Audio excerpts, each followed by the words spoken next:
Hay un sonido que sencillamente desafía la lógica. Es una mezcla de furia mecánica y precisión de cirujano. Hoy vamos a desgranar por qué domar una de estas bestias de MotoGP es muy posiblemente el desafío más extremo que existe sobre ruedas. Bueno, vamos a meternos de lleno en el porqué. La respuesta no es una sola cosa, para nada. Es la suma de un montón de factores, todos llevados al límite más absoluto. Para empezar, vamos a ver unas cifras en bruto, de esas que quitan el hipo. 360 kilómetros por hora. A ver, esto no es solo ir rápido, es literalmente la velocidad a la que despega un avión comercial. Y en el mundo de MotoGP, bueno, esto es solo el principio de la recta. Aquí tenemos el corazón de la bestia.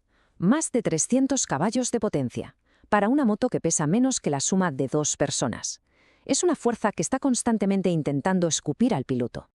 Y luego, claro, están las fuerzas G. En las frenadas más bestias y en las curvas más rápidas, los pilotos aguantan casi 2 G. Es lo mismo que soporta un piloto de caza, pero con una pequeña diferencia. Ellos van al aire libre, sin cabinas, sin arneses, totalmente expuestos. Para entender bien el desafío, lo primero es entender la máquina, porque es que su propia naturaleza es el origen de toda esta locura. Aquí está la clave de todo, la razón por la que estas motos son tan increíblemente exigentes. La relación entre lo que pesan y la potencia que son capaces de generar es sencillamente demencial. Y aquí es donde la cosa se pone de verdad interesante. La relación peso-potencia es prácticamente idéntica a la de un Fórmula 1, pero la diferencia lo cambia todo. En un F1 el piloto va atado, contenido dentro del coche.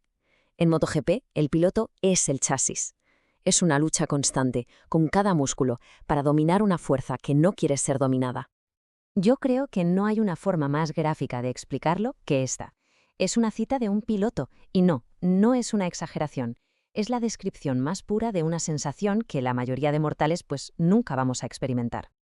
Venga, pasemos al siguiente nivel de complejidad, porque domar la potencia bruta es solo una parte del juego. La otra es ser capaz de gestionar un cerebro digital súper sofisticado en tiempo real. Ojo, que nadie piense que esto es como la electrónica de una moto de calle. Esto no es algo que se configura y ya está. Es un arsenal de herramientas que el piloto tiene que manejar constantemente, en plena carrera, curva a curva. Esto quiere decir que, mientras el paisaje pasa a una velocidad de vértigo, el piloto se convierte en ingeniero. Está ahí tomando decisiones, cambio el mapa de potencia, ajusto el control de tracción, toco el freno motor, y todo esto según cómo se gastan las gomas, cómo va la carrera o su propio cansancio. Esta perspectiva de un ingeniero lo deja todo clarísimo. La electrónica no es un sustituto del talento, ni mucho menos. Es una red de seguridad. La velocidad de verdad, la magia, siguen haciendo del tacto del piloto con el gas. Si la aceleración es como de ciencia ficción, la frenada es una mezcla entre un acto de fe y una violencia física tremenda. Vamos a ver cómo esas fuerzas invisibles castigan sin piedad al piloto. A ver, esto es fascinante y aterrador a partes iguales. Los frenos de carbono que vienen de la aviación, en frío, simplemente no funcionan. Cero. El piloto llega a la primera curva a toda velocidad y tiene que confiar ciegamente en que alcanzarán la temperatura para morder. Es un acto de fe pura a más de 300 kilómetros por hora. Para que nos hagamos una idea de lo que significa ese poder de frenada, pensemos en este ejemplo. Es una deceleración tan salvaje que genera picos de casi 2 G. Es como estamparse contra un muro. En cada vuelta. 150 kilos. El número, así suelto, pues no dice mucho. Pero cuando llega la frenada, lo es absolutamente todo.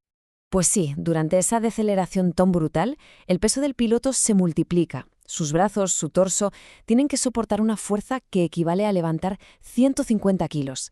Y todo esto sin dejar de dosificar el freno con una precisión milimétrica. Vuelta, tras vuelta, tras vuelta. Esta frase de un campeón del mundo lo resume a la perfección. Los órganos se comprimen, la sangre se va a la cabeza. Es una batalla interna, una lucha contra los propios límites del cuerpo, incluso antes de pensar en cómo trazar la curva. Y todo esto nos lleva, inevitablemente, al componente final, al más importante de todos, el ser humano que se atreve a subirse a esa máquina infernal. El esfuerzo del corazón es increíble. Durante los 45 minutos que dura una carrera, la media es de 170 pulsaciones por minuto y con picos de 200. Esto es el equivalente a correr una media maratón, pero mientras soportas fuerzas G, vibraciones y un calor infernal.